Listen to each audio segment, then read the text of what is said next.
जी, तो आइए हम सह संस्थापक है जो विक्रांत जी से भी बात करते हैं। विक्रांत जी, क्या कहेंगे आप? भावी उम्मीदवार है मेयर पद के लिए और ये आपके गुरुग्राम का हाल है, क्या कहेंगे? कैसा महसूस होता है? कैसी सिटी में आप? देखिए, सबसे पहले मैं आपके चैनल के माध्यम से सभी दर्शकों को नमस्कार करूंगा और अच्छी बात है आप गुरुग्राम के मुद्दे उठा रहे हैं। आपके हर गुरुग्राम की आवाज उठाने के मुद्दे में जनसेवक क्रांति पार्टी पुरजोर तरीके से आपके साथ है। अच्छा मुद्दा उठाया आपने।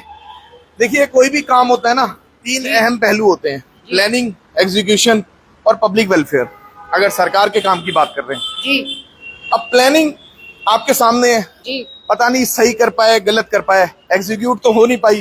जी, 22 जनवरी 2018 आपने नाम बताए, सीएम साहब भी थे, सांसद साहब भी थे, मेयर साहिबा भी थी, डीसी साहब भी थे, सारे प्रशासन के अधिकारी यहीं थे। मेट्रोपॉलिटन सिटी का डेवलपमेंट हो रहा था, जी, साथ ही सिग्नेचर टावर का भी साथ ही उद्घाटन हुआ था। आज जब उसका मुआयना करने हम निकले, एक बात कहना चाहूंगा आपके चैनल के माध्यम से, पूरी गुरुग्राम की जनता जानती है। पिछले हफ्ते सीएम साहब गुड़गांव आए थे, राहगिरी में साइकिल चलाई थी। जी, जी, काश वो साइकिल इसी नॉन मोटराइज व्हीकल के अंडरपास से निकाली होती, तो शायद हमारे प्रशासन ने सुध ली होती और ये एग्जीक्यूट हो ही गई होती प्लानिंग। अब ये हुआ ही नहीं। आप देखिए गुरुग्राम की हालत, ये साइनेज है सामने, आप देख रहे हैं टूटी हुई है, पता नहीं कब से टूटी हुई है। ये रोड बना था चलने के लिए, लेकिन पता नहीं किसने प्लानिंग की, इसमें भी पत्थर लगा दिए, कोन्स लगा दिए, आधा रोड खराब कर दिया, आधा चलने के लिए रखा। तो मुझे समझ में नहीं आती है प्लानिंग कौन करता है, कैसे करता है। हर प्लानिंग पब्लिक वेलफेयर के नाम से होनी चाहिए, पब्लिक वेलफेयर की सोच से होनी चाहिए, पब्लिक वेलफेयर को दिमाग में रख के होनी चाहिए। बट मेरे को क्या लगता है, हर यहाँ की प्लानिंग, गुरुग्राम की खास करके, शायद अपने वेलफेयर, अपने बच्चों के वेलफेयर, अपने रिश्तेदारों के वेलफेयर, अपने दोस्तों के वेलफेयर के लिए हो रही है। और एक और वेलफेयर यहाँ पर दिखाई दे रहा है, ये जो बोर्ड लगे हुए हैं, बड़े बड़े बोर्ड यहाँ पर लगाए जाते हैं। इन फ्लाईओवर के ऊपर भी जो है बोर्ड एक मात्र इनका रेवेन्यू जनरेशन का एक सोर्स बन जाता है, जो कि यहाँ पर आपको साफ दिखाई दे रहा है।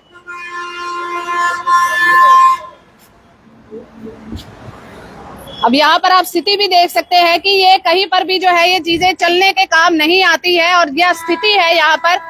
इतने लंबे अरसे से ये चीजें बनाई जाती है और आज स्थिति आप देख सकते हैं कि सिर्फ धूल फांक रही है, जंग लग रहे हैं, इनको काम कहीं पर भी होता दिखाई नहीं दे रहा। और दूसरी बात है, किसी एक व्यक्ति को भी इससे कोई लाभ पहुंच रहा है ऐसा कहीं पर भी दिखाई नहीं देता। क्या कहेंगे अंकित जी, यहाँ पर क्या स्थिति क्या चल रही है अभी? ये सरकार जो भी बजट बनाती है, ये अपने अनुकूल बजट बनाती है। कहाँ पे कितना पैसा लगना है, कहाँ पे कितना ये बचा सकते हैं, कहाँ पे इनके अधिकारी बचा सकते हैं, कितना कमीशन ये खा सकते हैं। ये जो पुल बना हुआ है, ये जितने साइनेजेस हैं, ये सिर्फ इनके नेताओं के लिए है। आप अगर देखेंगे, और यहाँ पर भी आप देखें सर कि ये जो पूरी की पूरी है ये ग्रीन बेल्ट है और ग्रीन बेल्ट के ऊपर पूरा कब्जा है, कोई नहीं ध्यान ले रहा और पेड पार्किंग है यहाँ पर। ये देखिए अतिक्रमण है और ये अतिक्रमण ऐसे नहीं हो सकता, क्योंकि ये जिसने भी अतिक्रमण किया है कहीं ना कहीं अधिकारियों की मिली भगत होती है, साठगांठ होती है, क्योंकि इनको कमीशन देना होता है। नहीं तो किसी की इतनी हिम्मत सरकारी जमीन को कोई कब्जा कर जाए। सरकारी जमीन पे कब्जा तभी इंसान कर सकता है जब उसकी अधिकारी के साथ कोई सेटिंग हो, और अधिकारी तब कर सकता है जब अधिकारी की सरकार में मंत्री से सेटिंग हो। और आपको हमें कहने की जरूरत नहीं है, इस सरकार में सभी मंत्रियों की, सभी अधिकारियों की सेटिंग है। मैं तो ये कहूंगा, इस सरकार को मंत्री नहीं चला रहे हैं, मुख्यमंत्री नहीं चला रहे हैं, अधिकारी चला रहे हैं, अधिकारी हैं। और ये हमारे सामने जीता जागता उदाहरण है। एक आदमी नहीं है इस पुल के ऊपर, ये बनाया गया है। आप ऐसे ही इसको चौक देंगे, वहाँ पे भी सेम पुल है जहाँ पे एक्सीलेटर भी खराब पड़े हैं, इसके सब कुछ खराब पड़ा है। तो इसमें सिर्फ अपने वो जो एडवर्टीजमेंट होती है, नेता लोग वो लगाने का काम करते हैं और कोई काम नहीं करते। और यहाँ पर हम देख भी सकते हैं कि किस तरीके से जो है इस पूरी बेल्ट को जो कब्जाया हुआ है, सभी ने अपनी शॉप्स ओपन कर रखी है, कोई इसका ध्यान नहीं है। ग्रीन बेल्ट वैसे भी अगर पोल्यूशन का ग्राफ देखें, दिन प्रतिदिन जो है वो बढ़ता जा रहा है और आज की डेट में अगर हम देखें, स्थिति जो है बद से बदतर होती जा रही है, लोगों को इतनी समस्याएं आ रही हैं। स्वाति जी, क्या कहेंगे आप?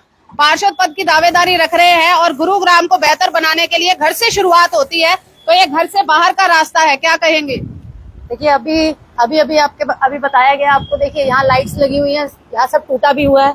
तो जो हालात अभी आप हमारे पार्टी अध्यक्ष अंकित अलग जी ने और महासचिव विक्रांत मक्कड़ जी ने आपके सामने रखा है, एक तो आपका आज का मुद्दा बहुत अच्छा है। पहले आप बधाई के पात्र हैं कि आप जनता का सही मायने में जो पैसा बर्बाद कर रही है ये सरकार, वो आप ध्यान आकर्षित कर रहे हैं। और इसके लिए सबसे ज्यादा जरूरी इस बात की है कि आप एक बेहतरीन तरीके से ऑन पेपर पहले इस चीज की एक प्लानिंग तो करें। ना प्लानिंग है ना उसका एग्जीक्यूशन है। पार्षद पद के लिए जैसे आपने पूछा, अभी अगर गुरुग्राम में जनसेवक क्रांति पार्टी के पार्षद आते हैं तो सबसे पहले प्लानिंग और एग्जीक्यूशन का कॉम्बिनेशन, क्योंकि पढ़े लिखे लोगों की पार्टी है, मुझे नहीं लगता है इस समय जो हमारी सरकार चल रही है उसमें कोई भी ऐसा पढ़ा लिखा इंसान है जो समझ सकता है कि एक्चुअली में क्या दिक्कत है और धरातल पे जो चीजें हो रही हैं वो कैसे हो रही है। जी जी जी आदमियों की जगह नहीं है जी। यहाँ पे जानवरों के लिए बहुत अच्छी व्यवस्था की है। देखिए वो डॉगी भी वहाँ आराम से सो रहा है क्योंकि ये एस्केलेटर चल नहीं रहा है, तो डॉग्स में भी काफी तो सरकार ने हमारे लिए इतना काम कर दिया कि हम सो सकें। और ये देखिए ये इस तरह के गद्दे आप हर जगह देख रहे हैं। ये क्या होता है, यहाँ पे आके लोग ताश खेलते हैं, जुआ खेलते हैं, शराब पीते हैं, और जब शराब पीते हैं तो अपराध को जन्म देते हैं, यहीं से अपराध चालू होता है। तो इस तरीके से जो भी है आप देखिए यहाँ पे बैठे लोग क्या क्या करते होंगे, तो बहुत दुष्कर्म होते हैं। तो यहाँ पर आप देख सकते हैं कि स्थिति जैसी की तैसी है, यहाँ पर कहीं पर भी है जो सुधार होने का नाम नहीं है। बट गुरुग्राम से जनसेवक क्रांति पार्टी कह रहे हैं कि पढ़े लिखों की जो पार्टी है, आप इस बार जो है कुछ करना चाह रहे हैं, बट ये सारी जो चीजें हैं हम आपके सामने लेकर आ रहे हैं कि गुरुग्राम में जो स्थिति है ये आपके सामने है। जहां पर आपकी नजर जाएगी गुरुग्राम में पार्किंग की व्यवस्था आपको कहीं पर दिखाई नहीं देती, बड़े बड़े अंडरपास आपको दिखाई देंगे, बड़े बड़े जो है एक्सकेलेटर आपको दिखाई देंगे, बट चलने की स्थिति किसी की भी नहीं है यहाँ पर। क्या ऐसा कारण है यहाँ पर कि सरकार इनके ऊपर कोई संज्ञान लेने को ही तैयार नहीं है? क्योंकि ग्रीन बेल्ट की बात करें तो उनके ऊपर सीधे सीधे कब्जे हो रहे हैं यहाँ पर, और हर चीज बद से बदतर होती जा रही है, कोई भी इस चीजों के ऊपर ध्यान नहीं दे रहा। गुरुग्राम में वायरल सच का यही प्रयास है कि जो स्थिति है आज गुरुग्राम की, मिलेनियम सिटी है, साइबर सिटी है, बट उस सिटी की जो है तस्वीर कैसी है वो आपके सामने है। तस्वीर ऐसी है कि पैसे फूकने का यहाँ पर पूरा प्रयास किया हुआ है, किस तरीके से जो है इन पैसों को जो है ध्वस्त किया जा रहा है, ये स्थिति आपके सामने है। प्लानिंग किस हिसाब से बनाई जा रही है ये भी सोचने की बात है, क्योंकि प्लानिंग आप यहाँ पर देखें, ये सोचा जा रहा है, यहाँ पर बात होती है यहाँ पर कि मिलेनियम सिटी बन रही है, अंडरपास, हाईवेज, पूरे परिवहन की जो समस्याएं आती है लोगों को उसको क्लीन किया जाए, बट यहाँ पर ऐसा कुछ भी होता जो है दिखाई नहीं देता है। जहां पर आपकी स्थिति जा रही है वहां आप सामने भी देख सकते हैं, लघु सचिवालय का सीधा रास्ता है, बीएसएनएल कॉम्प्लेक्स जाना है तो आप जाइए इस साइड में, और दूसरी साइड जाना है नाहरपुर रूपा जाना है तो इधर जाइए। हर जगह पर जो है रास्ते बंद है, गंदगी यहाँ पर है। क्या ऐसे में ही मिलेनियम सिटी बनती है? क्या ऐसे ही स्वच्छ गुरुग्राम बनता है? आप सभी से अनुरोध है कि नीचे कमेंट करें। वायरल सच के इस प्रयास में आपकी एक भागीदारी जरूर चाहिए।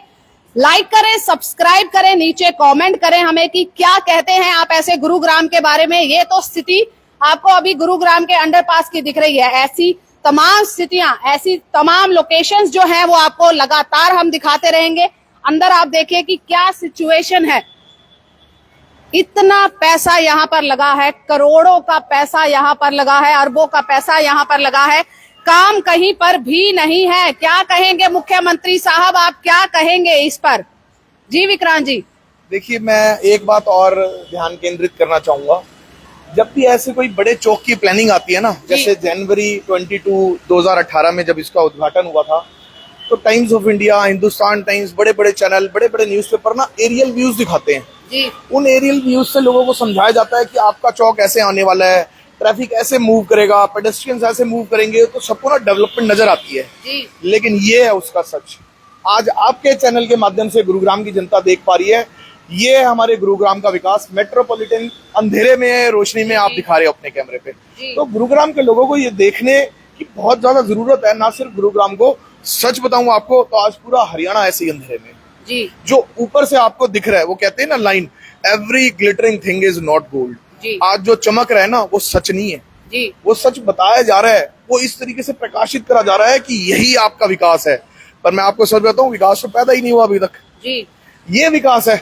आप इसके लिए कहते थे गुड गवर्नेंस, अगर ये आपकी गुड गवर्नेंस, सर मैं नमस्कार करना चाहूंगा, ये सच में सरकार के कारनामे हैं।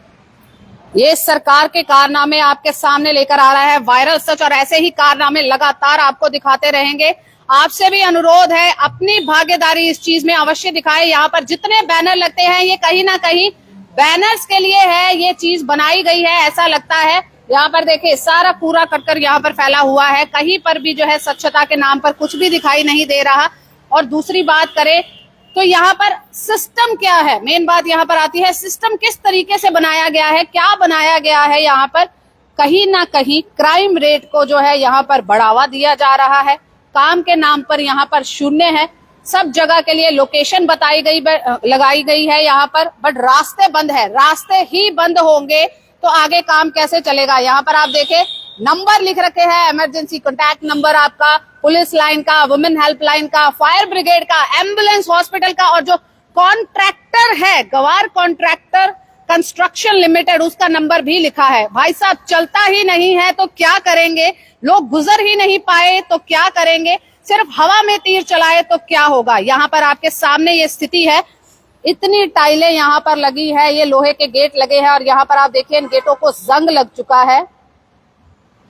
और यहाँ पर आप स्थिति देखिए, ये आपको दिखा रही हूं मैं कि किस तरीके से जो है इन गेटों को जंग लग चुका है, और उसके बावजूद भी जो है सरकार का कहीं पर ध्यान नहीं है। क्या जंग लगाने के लिए ही यहाँ पर गेट बनाए गए थे, किसको दिखाने के लिए जो है यहाँ पर इतने बड़े अंडरपास बनाए गए, किस व्यक्ति विशेष को लाभ पहुंचाने के लिए यह सब कुछ किया गया। जिसके लिए किया है वो है आम जनता। आम जनता अभी भी त्रस्त है और सभी अधिकारी और सभी नेता मस्त है। अगर ऐसा ही चलता रहा तो साहब चुनाव बहुत जल्द आने वाले हैं, और जनता को पता है कि इस बार किसको ऊपर बिठाना है और किसको नीचे लाना है।